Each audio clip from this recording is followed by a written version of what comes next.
memuji, memuja, menyanjung, meninggikan, mengakbarkan nama-Mu. Tuhan, biarlah ini menjadi satu dupa yang harum di hadirat-Mu, dan Engkau berkenan menerima puja-puji kami.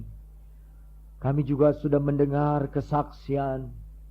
Biarlah itu juga memuji, menyanjung, memuliakan hanya nama-Mu saja. Karena Tuhan, pada malam hari ini, jikalau Engkau tidak bersama dengan kami, kami tidak bisa berbuat satu apapun juga. Itu sebabnya besertalah dengan kami ya Bapa. Sebentar kami akan mendengar sebagian firman-Mu.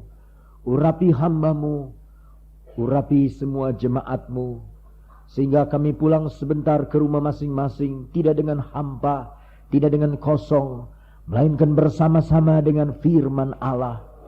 Dan Tuhan, kami pulang tidak sama dengan pada waktu kami datang.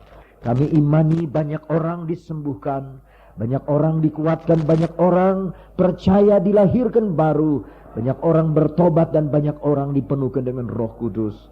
Bekerjalah ya Bapa melalui firman-Mu, karena kami siap sedia mendengar juga adanya. Dalam nama Yesus kami sudah berdoa. Haleluya. Amin. Selamat malam saudara-saudara, selamat berbakti, bertemu lagi dalam nama dan kasih Tuhan kita Yesus Kristus. Judul pada tema dari khotbah saya malam hari ini adalah tema Jangan Putus Asa. Injil Lukas pasal 18 kita akan melihat ayat 1 sampai ayat ke-8, betapa Tuhan Yesus mengajar kepada kita untuk tidak berputus asa. Mungkin ada di antara saudara, banyak di antara saudara yang sudah berdoa tetapi belum dijawab oleh Tuhan. Kalau saya melihat kertas-kertas yang ada di depan sungguh sangat banyak, maka hati saya sangat terharu. Tentu saudara datang dengan berbagai keperluan. Biarlah tema khotbah ini mengkuatkan saudara, dan saudara pulang dengan satu harapan yang dibaharui. Yesus mengatakan satu perumpamaan kepada mereka untuk menegaskan bahwa mereka harus selalu berdoa dengan tidak jemu-jemu. Katanya dalam sebuah kota ada seorang hakim yang tidak takut akan Allah dan tidak menghormati seorang pun. Tadi kita dengar kesaksian dari jaksa. Ini yang kita sedang lihat adalah hakim. Dan di kota itu ada seorang janda yang selalu datang, selalu datang, selalu datang, selalu datang, selalu datang, selalu datang kepada hakim itu dan berkata, "Belalah hakku terhadap lawanku." Beberapa waktu lamanya, tidak dituliskan berapa lama, tetapi cukup lama, hakim itu menolak. Tetapi kemudian ia berkata dalam hatinya, "Walaupun aku tidak takut akan Allah dan tidak menghormati seorang pun, namun karena janda ini menyusahkan aku, baiklah aku membenarkan dia supaya jangan terus saja ia datang dan akhirnya menyerang aku." Kata Tuhan Yesus, "Camkanlah apa yang dikatakan hakim yang lalim itu. Tidakkah Allah akan membenarkan orang-orang pilihannya yang siang malam berseru kepadanya? Dan adakah ia mengulur-ngulur waktu sebelum menolong mereka? Aku berkata kepadamu, ia akan segera membenarkan mereka. Akan tetapi jika anak manusia itu datang, adakah ia mendapati iman di bumi?" Ayat yang pertama pertama saya garis bawahi kata berdoa dengan tidak jemu-jemu. Ayat di atasnya harus selalu. Saya tekan ini. Harus selalu berdoa dengan tidak jemu-jemu. Yesus ini luar biasa saudara. Dia bilang kita harus berdoa dengan tidak jemu. Sebab dia tahu kadang-kadang berdoa itu menjemukan. Betul apa betul? Berapa kali kita berangkat berdiri dari tempat kita berdoa dengan satu, seperti Pak Hakim tadi, Pak Jaksa tadi katakan, dengan satu sungutan. Buat apa saya sembahyang? Kok Tuhan belum jawab? Tuhan kan tidak jawab. Saudara bisa bayangkan, bertahun-tahun beliau menantikan dipenuhkan dengan Roh Kudus yang asli itu, saudara-saudara. Dan saudara-saudaraku, saya baca juga ayatnya yang ke 3, di kota itu ada seorang janda yang selalu datang kepada hakim itu, selalu datang, ayat 1, selalu berdoa. Dihubungkan dengan ayat 3, selalu datang, sudah tahu hakim ini hakim yang galak, hakim yang dikatakan di sini adalah seorang hakim, saudara-saudara, yang tidak takut akan Allah, tidak menghormati seorang pun. Luar biasa ini hakim, saudara. Dia tidak takut Allah, apalagi manusia. Allah aja dia tidak takut, apalagi manusia. Dia tidak peduli. Farek, orang Manado bilang, itu manusia, saudaraku, tidak ada artinya apa-apa. Jadi apalah arti si janda ini? Sedang Allah saja dia tidak takuti. Allah dia tidak takuti, manusia dia tidak hormat sekalipun. Apa artinya manusia? Apatah lagi seorang janda ini. Tetapi Yesus di sini sedang mengajar kepada kita untuk kita selalu berdoa, selalu berdoa dengan tidak jemu-jemu. Dia tahu bahwa kadang-kadang kita berdoa jemu, kadang-kadang kita berdoa bosan. Ya. Dulu waktu masih cinta pertama, cinta mula-mula kepada Tuhan, baru waktu dibaptis dengan Roh Kudus, waktu kita penuh dengan Roh Allah, penuh dengan sukacita, kita berdoa luar biasa, 1 jam gak rasa. Pribadi, berdoa pribadi. Tapi begitu sudah lama, saudara-saudaraku, berdoa baru 1 menit sudah 10 posisi. Posisi yang terakhir, kaki 1 naik di kasur, saudara-saudaraku. Kaki 1 masih berlutut, tapi kaki 1 naik di kasur. Saudara-saudaraku, sebab rasanya doa itu seperti pekerjaan yang menjemukan, pekerjaan yang tidak ada artinya apa-apa. Tetapi ayat 1 Yesus berkata, menegaskan sekali lagi bahwa kita harus selalu berdoa dengan tidak jemu-jemu, dengan tidak bosan-bosan. Puji Tuhan. Lalu saudara-saudaraku, ini janda datang hari Senin ditolak. Datang hari Selasa ditolak, datang hari Rabu ditolak, datang hari Kamis ditolak, Jumat ditolak, Sabtu ditolak, Minggu apalagi ditolak. Hakim sedang ke puncak. Dan saudara-saudaraku, apalagi yang terjadi? Senin depan dia datang, ditaruh herder di depan. Selasa dia datang lagi, saudara-saudaraku, diusir lagi. Tapi dia selalu datang. Dan setiap dia datang, dia berkata, belalah aku melawan lawanku. Belalah aku melawan lawanku. Saudara-saudara, lalu hakim ini berkata, daripada dia bikin susah aku. Masih mau tidur, jam 6 masih mau tidur, dia sudah ketok-ketok pintu besi. Belalah hak aku, daripada ngerongrong terus-terusan. Ini kata hakim si jahat. Sudahlah, aku benarkan saja persoalannya. Mana ambil secari kertas, ditulis nama janda siapa? Memei. Oke, saya tulis Memei. Oke, janda engkau sudah pulang. Urusanmu beres, Memei, pulang. Dan ibu Memei ini dia pulang dan dia bersuka cita. Saudaraku, setelah beberapa waktu lamanya dia gagal, dia batal, tetapi dia tidak putus asa. Saudara-saudaraku, dia terus ketok pintu, dia terus berteriak, dia terus meminta. Mungkin saya tidak tahu berapa kali saudara sudah ke El Shaddai, berapa kali saudara sudah berdoa, belum dijawab, tapi saudara saya minta terus datang, terus datang. Amin, saudara-saudara. Saudara sudah tulis permohonan di kertas, sudah ditumpangi tangan, sudah didoakan, belum dijawab, tapi saudara terus datang, terus berdoa dengan tidak jemu-jemu. Lalu karena ayat 5, janda itu menyusahkan aku, baik aku membenarkan dia, supaya jangan terus saja ia datang dan akhirnya menyerang aku. Tuhan berkata, camkan, perhatikan apa yang dikatakan hakim yang lalim itu. Dia mau menolong karena sudah bohwat, bahasa Gerikanya bilang. Dia sudah bohwat sebab ini perempuan datang terus. Walaupun dia tidak takut Allah, dia tidak pedulikan manusia, tapi karena janda ini terus datang, dia berkata, walaupun aku tidak takut Allah, aku tidak takut manusia, daripada aku disusahkan begini terus, aku memberikan jawabnya itu janda. Jadi jawaban dari hakim yang jahat bukan karena permohonan itu disukai, disenangi, dibenarkan, tidak, tapi karena disusahkan. Karena wanita itu datang terus. Ayam berkokok, dia udah di depan pintu. Ayam berkokok, dia sudah di depan pintu. Pusing lama-lama. Akhirnya apa terjadi saudara? Dia akhirnya mengabulkan permohonannya. Ini hakim yang jahat.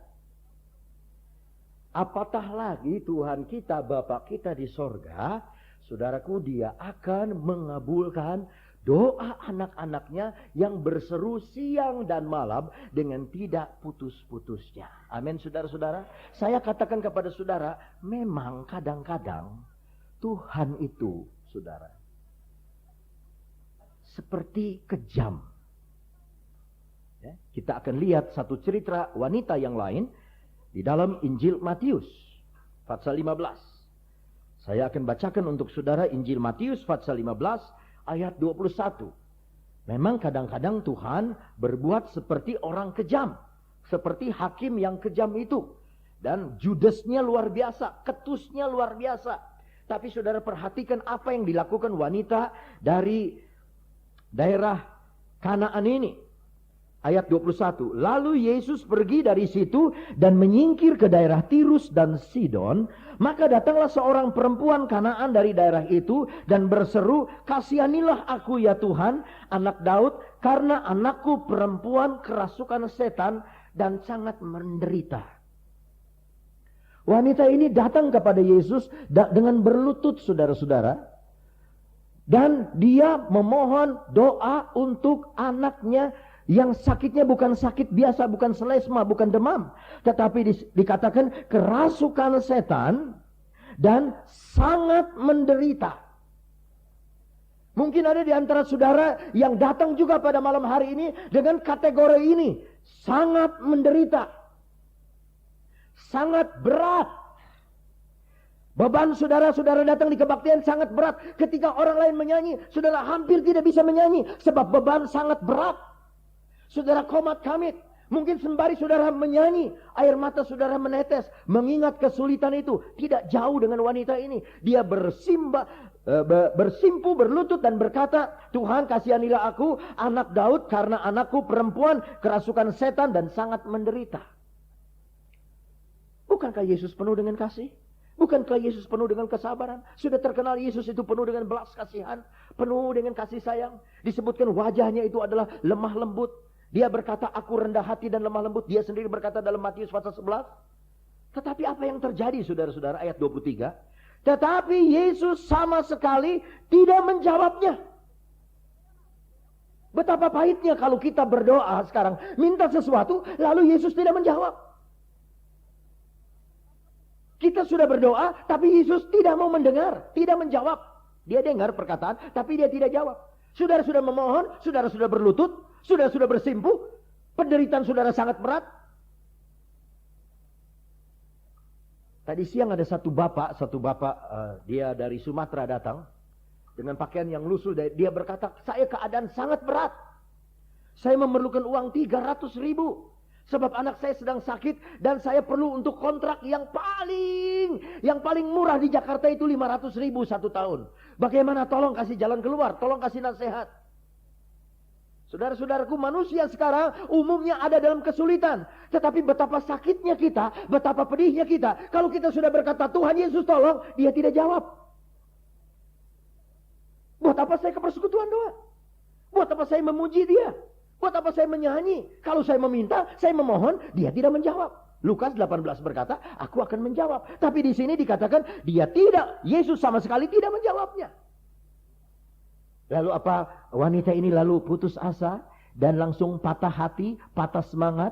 Langsung dia pulang dengan kecewa sebab Yesus begitu kasar memperlakukan dia. Tidak, saudara. Tidak.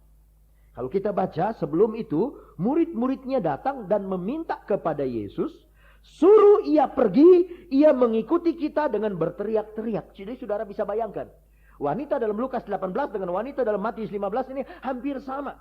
Dia mengikuti rombongan Yesus sambil berteriak-teriak. "Ya Yesus anak Daud, kasihankanlah hamba, anakku sakit keras. Ya Yesus anak Daud, kasihankanlah hamba, anakku sakit keras." Yesus tidak jawab. Lalu murid-muridnya mulai jawil sama Yesus. "Yesus, suruh aja ini perempuan gila ini, suruh pergi, usir aja. Dari tadi dia teriak-teriak." Betapa menyakitkan saudara-saudara. Lalu dikatakan ayat 24, jawab Yesus. Ini Yesus mulai menjawab. Jawabannya ketus lagi saudara-saudara. Aku diutus hanya kepada domba-domba yang hilang dari umat Israel. Seolah-olah Yesus sudah menolak. Aku tolak. Aku hanya diutus kepada domba-domba yang hilang dari umat Israel. Orang ini perempuan Kanaan. Dan orang Kanaan adalah musuh besar orang Israel. Jadi saya hanya diutus untuk domba-domba Israel. Bukan untuk orang Kanaan. Apa perempuan ini patah hati, patah semangat? Sudah 2-3 kali diterima dengan tidak baik, saudara-saudaraku. Rombongan Yesus ini. Tidak, dikatakan ayat 25. Tetapi perempuan itu mendekat dan menyembah dia sambil berkata, Tuhan, tolonglah aku. Dia sudah mendekat dan menyembah Yesus di bawah kakinya dan berkata, Tuhan, tolonglah aku. Apa yang terjadi, saudara? Yesus menjawab, enggak enak lagi. Tidak patut mengambil roti yang disediakan bagi anak-anak dan melemparkannya kepada anjing. Dengan kata-kata bahasa ini, Yesus mengumpamakan orang Kanaan itu adalah anjing. Memang untuk orang Yahudi, orang-orang yang non-Yahudi disebut anjing, dianggap anjing. Jadi aku tidak bisa memberikan roti ini kepada melemparkan kepada anjing. Roti yang disediakan bagi anak-anak tidak bisa dilemparkan kepada anjing. Jadi seolah-olah Yesus dengan keras, dengan tegas mengatakan, kamu ini anjing. Saudara mungkin kalau sio anjing masih bangga. Sio apa kok? Anjing. Pantas ngegonggong melulu. Sio apa Ci? Anjing betina. Saudara-saudara. Tapi kalau bilang, kok anjing? Saudara, aduh kalau dapat gelar begitu. Ya. Ada orang di Bandung, saudara, kalau marah itu anjing yang disebut. Dia makan satu kue enak, dia bilang, anjing enak sekali. Kalau dia makan RW, enggak apa-apa, memang RW itu anjing. Tapi dia makan kue enak, anjing enak sekali. Hampir tabrakan mobil, anjing hampir tabrakan mobil. Saudara-saudaraku, memang enggak enak anjing ini dipakai kata-kata yang saudara-saudaraku di dalam 2 Petrus 2 ayat 22, saudara boleh baca nanti di rumah, bahwa anjing kembali menjilat muntahnya menjadi bayangan orang-orang kafir, orang-orang Kristen, orang yang sudah benar tetapi kembali kepada dosa yang lama. Jadi anjing dihubungkan dengan perkara-perkara orang-orang kafir. Wanita ini sudah disebut anjing. Apa jawab wanita ini, saudaraku? Apa dia lari? Apa dia lalu berkata, kurang ajar, mentang-mentang kamu Yesus apa segala rupa, lalu dia lari? Tidak, saudara. Ayat 28, ayat 27. Kata perempuan itu, benar Tuhan. Benar. Betul, apa yang engkau katakan itu betul. Bahwa roti itu tidak patut diberi kepada anjing, betul. Tetapi katanya anjing itu makan remah-remah yang jatuh dari meja tuannya. Waktu wanita ini bilang begitu, dia seolah-olah berkata, memang saya anjing, betul, saya anjing. Betul, tidak patut. Tapi anjing itu minimal makan remeh-remeh, remah-remah yang jatuh dari meja tuannya.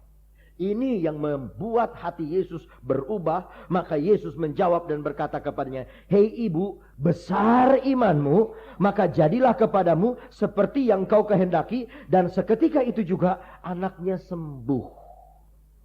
Saudara-saudaraku, jangan putus asa. Jangan patah semangat. Adakah di antara saudara-saudara yang bisnisnya jatuh, bangkrut? Jangan patah semangat. Orang yang tidak pernah jatuh usahanya adalah orang besar. Orang yang sadar waktu usahanya jatuh adalah orang yang lebih besar. Tapi orang yang paling besar adalah orang yang mau bangkit dari kejatuhannya. Amin, saudara-saudara. Itu paling besar. Jadi adakah di antara saudara yang lemah? Adakah di antara saudara yang jatuh usaha mata pencaharian? Adakah di antara saudara yang mendoakan suami bertahun-tahun, mendoakan istri bertahun-tahun, belum ada kelihatan perubahannya? Jangan putus asa. Belajar dari wanita ini. Dia terus mempertahankan, saudaraku, kerinduannya. Dia terus mempertahankan doanya. Dia terus walaupun Yesus seolah-olah kejam, mengolok, sampai dikatakan, engkau ini anjing. Tapi wanita Kanaan ini dia berkata, aku memang anjing, tapi anjing bisa makan remah-remah yang jatuh di bawah meja tuannya. Saya ingin bicara sedikit beberapa sifat dari anjing, saudara-saudara. Anjing ini satu binatang yang tidak mendendam. Kebetulan saya baru 2 bulan ini suka anjing. Dan Tuhan berkati ada anjing herder 2, 1 jantan 1 betina. Ini yang betina ini genit sekali, saudara-saudara. Jadi saya kesel sama dia. Saya pukul pakai koran, saya pukul, ya. Dia taruh ekornya di antara kedua kaki belakang dan kupingnya begitu seperti takut dan dia terus pergi, saudara-saudara. Dia tahu saya marah. Tapi begitu saya panggil, dia balik lagi sambil mengkibas-kibaskan ekornya. Tidak ada rasa dendam. Saudara mau ikut Tuhan, nggak boleh tuh ada rasa dendam. Wah, saudara, kalau saya mau kumpulin rasa dendam, bisa kena serangan jantung. Benar, saudara. Jangan, nggak boleh taruh rasa dendam itu. Belajar dari seekor anjing. Dia mengibas-ngibaskan ekornya. Mungkin saudara nggak dijawab doanya oleh Tuhan, sebab pasti mendendam. Masih ada itu dendam sama satu orang, dia bikin begini. Aduh, saudara, saya mau katakan, itulah yang paling berat kita kerjakan, adalah menghilangkan rasa dendam itu. Hanya minta pertolongan Tuhan supaya rasa dendam itu lenyap dari hati kita. Ada satu pengusaha di Jakarta ini, dia dulu agama lain, terus masuk agama Kristen. Saya kebetulan yang baptis dia. Lalu dia pikir ada satu orang yang makan dia dulu, waktu belum dalam Yesus, yang makan, ngeciak dia dulu. Jadi dia bilang, aku mau mengampuni dia, aku mau mengampuni dia, aku mau mengampuni, aku mau mengampuni. Haleluya, puji Tuhan, aku mau mengampuni, aku mau mengampuni. Dia deketin ini orang, saudara-saudara, dan dia tidak ada marah, tidak ada, padahal dulu ini orang berbuat tidak enak sama dia, tapi dia bilang, aku akan mengampuni, aku akan mengampuni. Dan saudara-saudara, ajak join dagang. Orang yang pernah ngikat, ngegunting dia dalam lipatan, benci.